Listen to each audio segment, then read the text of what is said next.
Today I have a 1997 Honda Accord. I'm going to be removing the evaporator core, or possibly it's just the expansion valve. I've got a leak under here, and so I've already removed the glove box, but I'm going to show you the key points. There's a screw right here that holds the right side hinge, and there's a Phillips screw right here that holds the left side hinge. They're both Phillips screws. And then there's a Phillips screw that holds this shock absorber thing to the side of the glove box, and then it pulls right. You just let the glove box slide right down, and the little holders will pass right through there. So I've removed this. Now I'm in the process of removing this bracket. There is a 10mm bolt right there. Now on this side, underneath here, I don't know if I can get a shot of that or not. And that's too dark. But right behind there, there's a 10mm nut, and it's holding the other part of this bracket on. And so I'm in the process. I loosened it with a open end wrench, and now I'm in the process of just unscrewing it. And then, as you can see, it's loose. There is some kind of a component strapped to it right here. I believe I can just disconnect the harness. Whatever that. There's a little black box. I don't know what that is. Anyway, I believe I can disconnect that harness and get that off. I got both bolts loose on both sides. Now, what I am noticing, there's a little catch at the very top. It's right there where my goodness. Right there is just a little metal tab that hooks in, and you have to kind of raise it up before you can get it to come loose. Alright, so I just got that loose. As you can see, it has a little hook on this side. I bent that a little bit. I'll bend it back before I put it back in. Kind of pinched in between there, but you can see it's a pretty tight fit. So now I can get to the evaporator core, and I don't think I'll have to remove the fan assembly. I want to go ahead and get rid of any lines like this.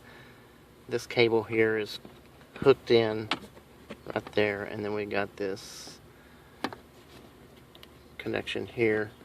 Mash on the top of it, and then should come right out. There we go. And I believe that's all. The hood here, we have the AC lines that I have to disconnect, and they are right underneath this thing. So I'm going to be removing this and taking that bolt out right there.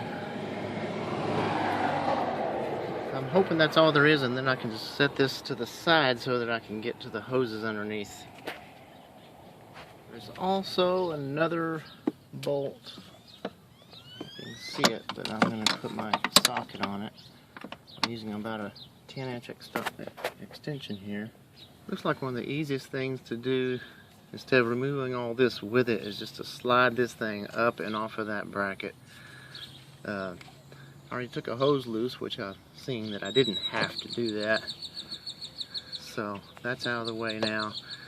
Then it's got to work with disconnecting this electrical thingamajiggy right here. As I'm pulling that out, there is a small vacuum line on the back side of this cruise control unit. You'll have to pull that loose and move it out of the way. As you can see now, we can see our lines that we have to break loose in order to get the assembly out of the inside of this car. Yeah, I've got the lines broke loose, and I taped them over. I didn't want any trash or anything getting back in the lines. And these two pipes here are going to go back through the firewall once I pull that unit out. That's why you gotta remove that, because it ain't going anywhere if you don't. One thing I want to mention is that to be able to pull these lines loose, you'll have to, there's a strap right in here, and then there's another one right over here. You need to unbolt. Here they are laying there. That way you can actually move these lines back and forth, because I had to remove the top line and pull it back before I could access the threads on the one right below it. Okay, I'm in the process of starting to remove it.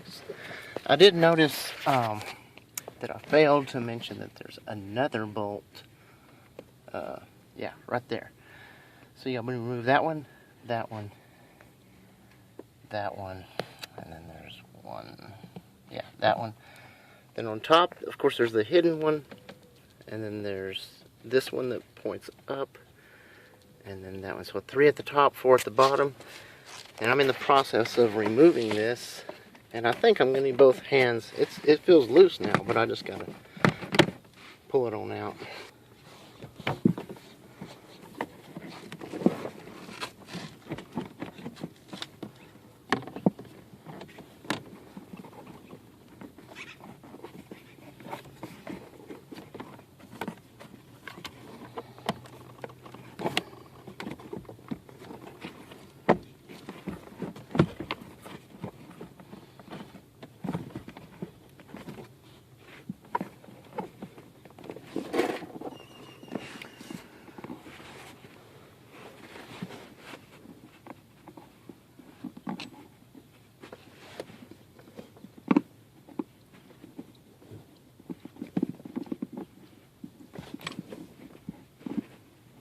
There's a drain hose at the bottom. I don't know if that's holding it or not.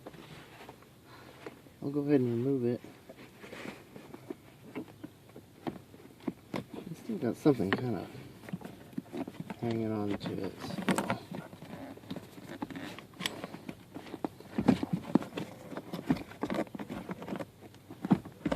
I'm going to go outside and make sure I didn't forget something. Okay, now what I'm finding, I can't pull it all the way out from the inside, and I'm realizing that there's a rubber grommet right here, and it wraps around this pipe, both pipes, and I believe it's holding me down. So what I'm going to do is I'm just going to mash it in like that and push it on inside. I may be sorry I did this, but I believe that's the only way to get this thing to turn loose, and I'll deal with it later when I install it. But now it should release it and let it go back in.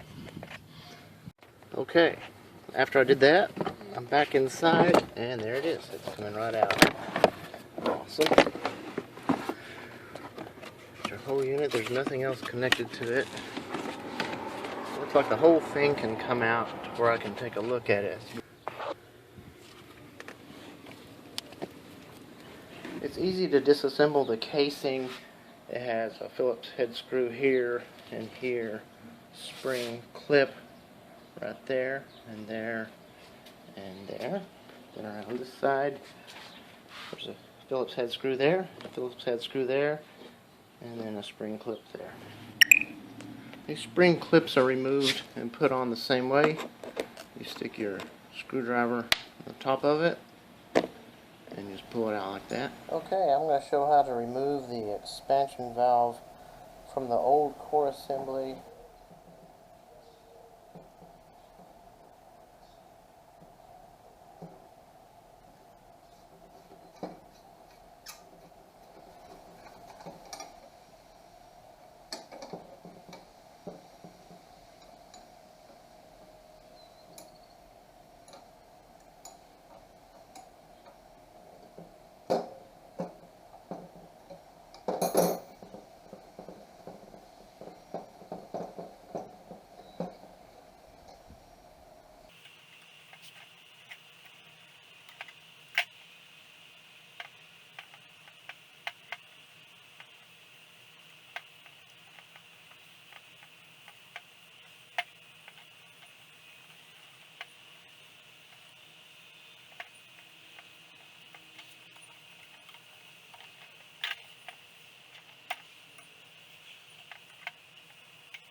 Don't forget to replace the little O-rings, put a little oil on them as well.